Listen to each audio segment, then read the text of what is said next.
What's up, agents, and welcome back to another Division video where we've just had some breaking news over on the Division's X page that we really need to talk about. So don't forget to like, share, comment and subscribe. Let's get straight into it. So if I scroll down here, we have got a 5-hour maintenance tomorrow. Yes, 5 hours. But the topic is pretty interesting. So first of all, it's starting off with a fix, improving overall event key drop rates and also adding guaranteed keys from the Fox and Red Ronin.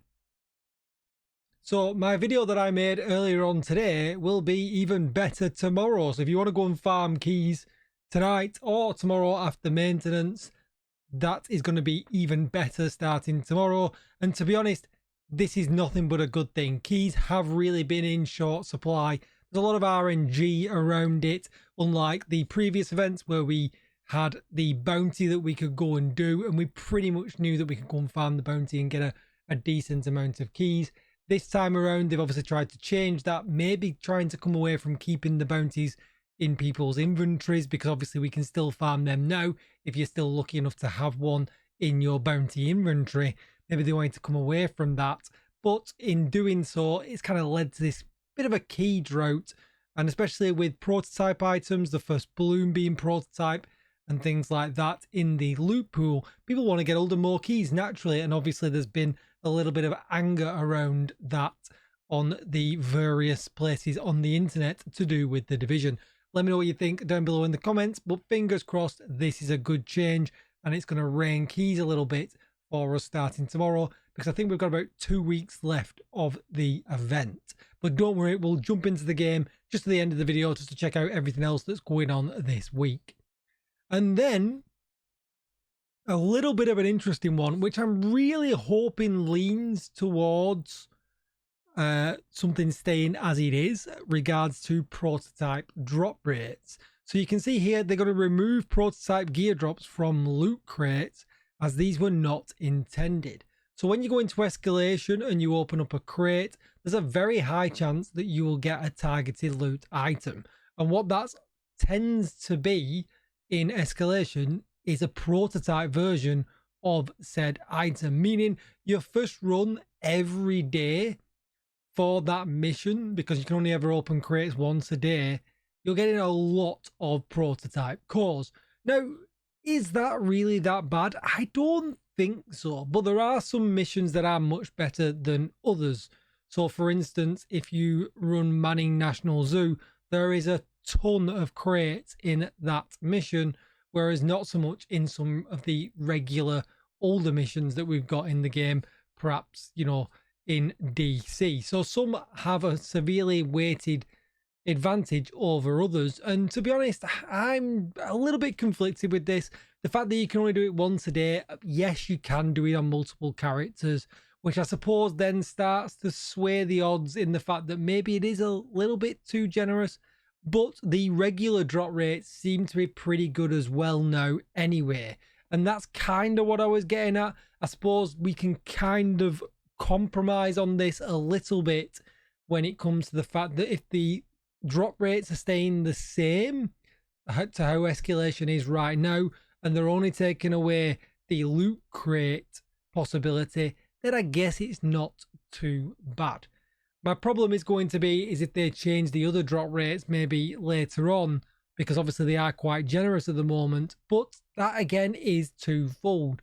The fact they are generous at the moment on higher tiers, because they're not too generous on lower tiers. I mean, if you're playing tier 1, 2, 3, you're probably not going to see a prototype drop. You might still only see one drop, but it does start getting, I've heard stories of people getting 6 or 7 on tier 5 and on tier 6, but that is going to take into account people getting them from crates as well. So I think as of tomorrow, people will see significantly lower drops in the lower tiers, and then tier 8, tier 9 and tier 10, they're going to see, you know, the great amount that we're currently getting right now. But I think it kind of needs to stay like that, and I'm definitely interested to see what your opinion is down below, because I'm stuck in a place right now. I actually got really unlucky. I rolled Echo onto my gun, and then with the server issues over the weekend, 5 minutes later, the game crashed me out. I came back in, I got the majority. Actually, I got 23 of my prototype cores returned because it didn't take into account 2 more that I got later on after that, but it had also rolled my gun back as well. So I'd lost about 5 minutes worth of progress in the game, and 200 cores later, I still don't have echo on that gun. I can hear you all laughing in the distance as of right now, but because of that, I think it's probably going to be pretty much expected that a lot of people will have prototype gear. Especially if they've grinded to expertise 30, using that 1 core to get a prototype piece, I think is pretty much what I see happening right now, and people being happy with that. Probably more concerned to try and get an augment that they want, probably echo, to be perfectly honest, if they're running a DPS build, rather than get a double max piece, a double terminal piece. Whereas I've been a little bit of the opposite. I've been trying to get double terminal pieces and then roll echo on afterwards, but the expense of that has been a lot more. So yeah, let me know what you think in the comments down below. I am sad because it is only once a day, but I kind of understand it that would necessarily give people quite a big of an advantage, that if they're able to use 4 characters, then potentially they may be getting, 10, 20, 30 more prototypes a day, as opposed to Dave down the street who just has 1 character and doesn't have that advantage. There is a little bit of an advantage. It is a little bit sad, but am I going to live without it? Absolutely I am. Just before we hop into the game and look at everything else that's going on though, the Division Resurgence has posted, we have some big news to share with you tomorrow. What do you think it could be? And it's going to be on twitch.tv/The Division game. And for them to be going live again so soon after the previous live, I think this potentially could be some pretty big information. So I'll be tuning in and I'll be sure to update you all with a video tomorrow if you're unable to tune in. Now let's hop into the game and have a look what's going on.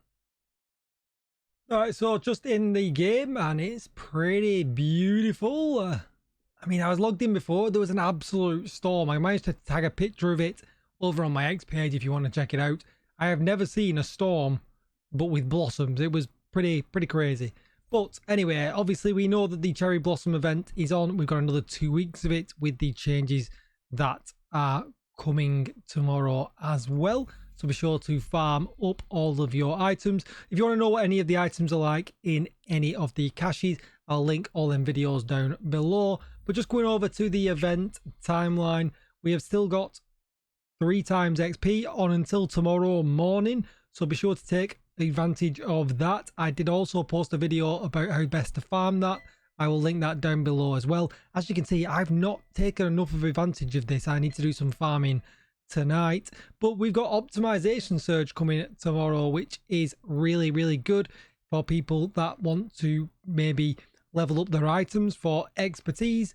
And if you're wondering what items are included in that, if you head over to your bench, scroll down to optimization, it is all the items that are in here. These will all get a bonus drop rate within that period.